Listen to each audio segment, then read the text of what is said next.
If you're using Max 2.5, then you'll notice that the Show End Result button won't stay depressed. This makes it impossible to see what you're working on while you're working on it.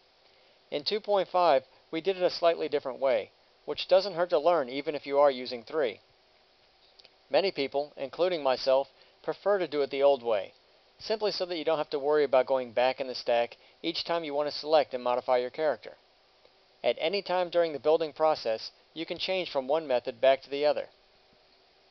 In the last lesson, we started with a box, which gave us a blob that we could mold into any shape. In most cases, you should start with a box.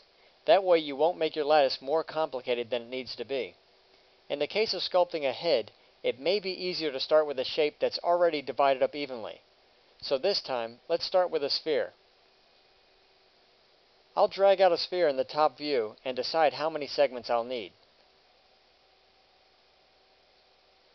Taking more than you need will hurt you later.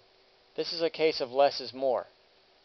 It's important to have a line straight down the center of the face, so that we can build one half of the face and mirror the other.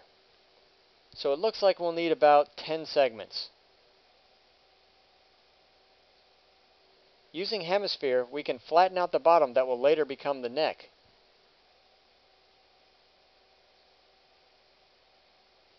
Now collapse our stack to an editable mesh. This is where we deviate from last time. You can either apply Mesh Smooth and work back in the stack by turning on the Show End Result button and selecting the Subobject menu, or make a reference copy to put the Mesh Smooth on and use your initial object as a lattice. When you clone an object, you're given 3 choices: copy, instance, or reference. A copy retains no link between the original and its clone. An instance is linked both ways. If you adjust either one, the other is affected. And a reference is linked only one way. If you adjust the parent, the child is affected, but not the other way around. By applying Mesh Smooth to the child and giving the parent a wireframe material, we can sculpt our clay as if we were going back in the stack. There's no real advantage to doing it one way or the other, just a matter of preference. Let's change the name of our sphere to Lattice and make a reference copy of it called Caveman.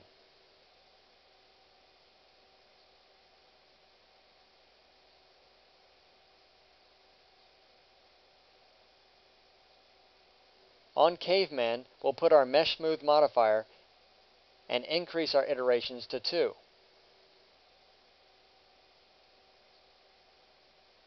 And make it a different color. In Solid View, we can only see our lattice and not what we're working on. So let's give our lattice a wireframe material. Open your material editor and select a material. I'll make it a bright color and check wireframe.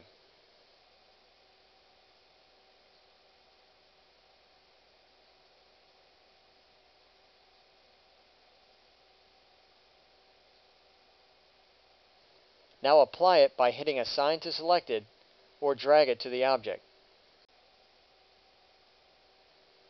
Everything we do to mold the head we will do to the lattice and not the object with the Mesh Smooth on it. To make the sphere more egg-shaped, we'll use Scale. There's a difference between scaling an object and scaling an object with the Transform modifier. If I grab the lattice and scale it, you'll notice that its reference was not affected. But if I select X-Form first, then scale it, it does affect it.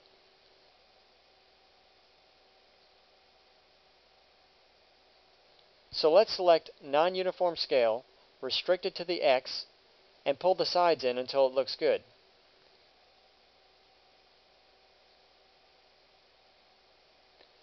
If I collapse the stack now, then it will no longer work as a reference. So I'll put an Edit Mesh modifier on it and continue on. It doesn't hurt to have this in our stack. We may decide to go back later and change it. Caveman had big jaws, so let's use a freeform deformation box to stretch that out. The default for an FFD box is 4 by 4 by 4, but I think I'd like a little more control to construct a side view, so I'll add 2 rows to the height. Turn on control points and pull out the jaw. .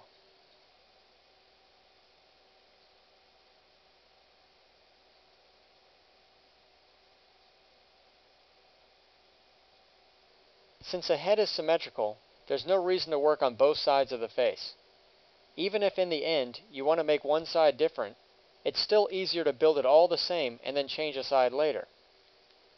Add another edit mesh, select polygons, and delete half of our lattice.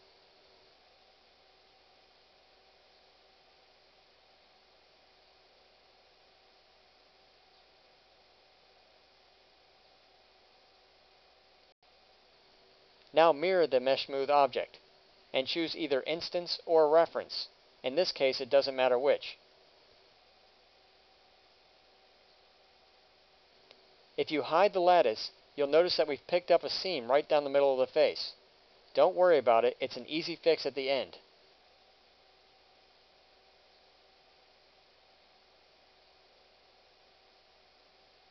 By the way, you can set up this display floater with your shortcut keys. The jaw looks good from the side, but is way too narrow from the front. So this time, we'll just need to adjust one side of our lattice. Select Vertex, grab a couple of points, and pull it out until it looks good.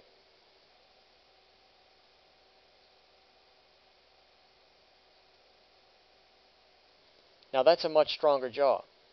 Still working on the basic shape, let's slope his head back a little. And fix the back of his head.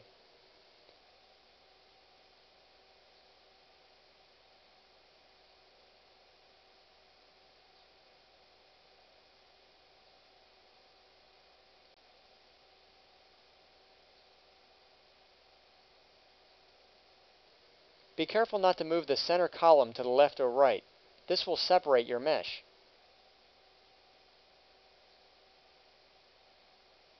If you do, you can move it back by using a line.